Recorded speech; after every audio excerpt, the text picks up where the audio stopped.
about to see in this box is a truly astonishing artifact.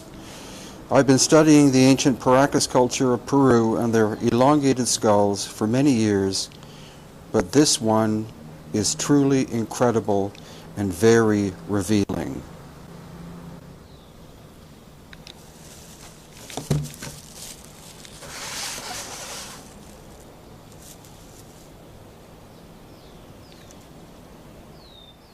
In this bag are the remains of a baby skull from the Paracas culture of the coast of Peru.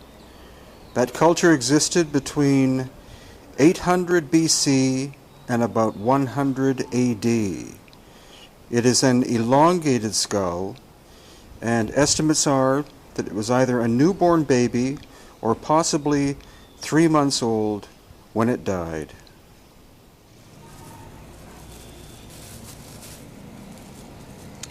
It is still in the funerary wrappings of cotton that it was originally found with. It is presently in the hands or owned by a private individual in Peru whom I did not meet.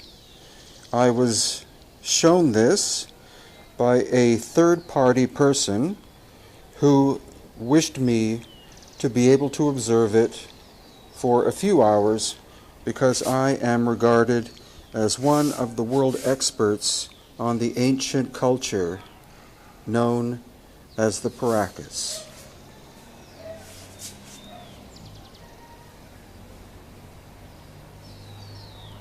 Now, the first obvious thing you can see are the eyes, the nose, and the mouth area. The mouth is incredibly tiny, and the eyes appear to be quite large.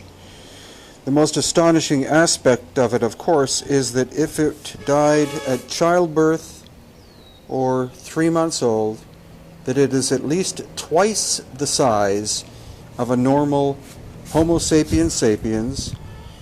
Its shape and size are not the result of water on the brain. What you can also make out is this is the neck. This is where the spinal cord and vertebrae enter the skull, and you can see that it's way in the back.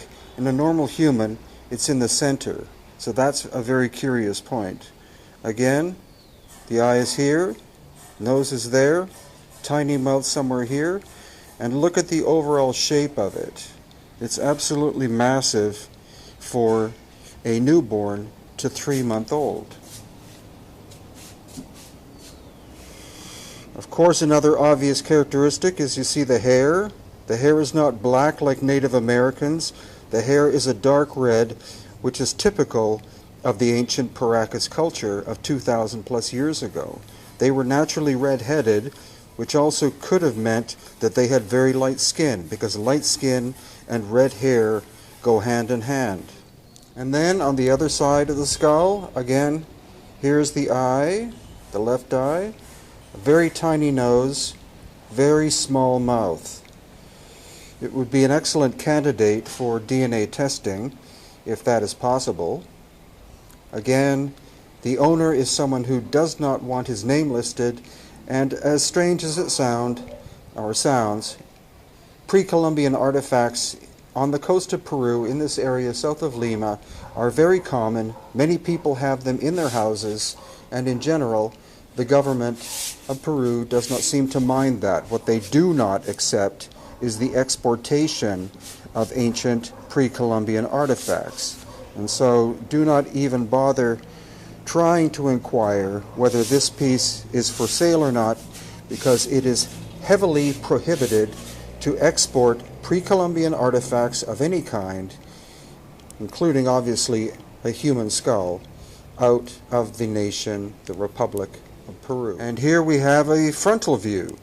Again, eyes,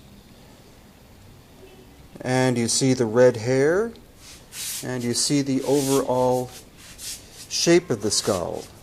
Now, is this the result of cranial deformation or head binding? Because if it was only newborn, or possibly 3 months old, then that would not be enough time to do headboarding, which normally takes between 6 months and 3 years. And then as we look at the back, again you see that the vertebral column and spinal cord enters way into the back of the skull. This is not normal whatsoever in terms of Homo sapiens sapiens, or us. So this is an absolutely astonishing artifact.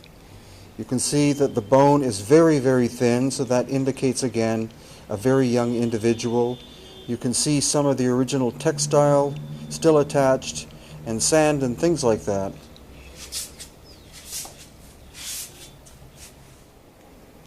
So again, a quick overview. Location of the vertebrae and spinal column, the very auburn reddish hair, the relatively enormous size for a young baby whose skull should be approximately that big. So we could be looking at twice the normal cranial volume, relatively large eye sockets, very small nose, very small mouth.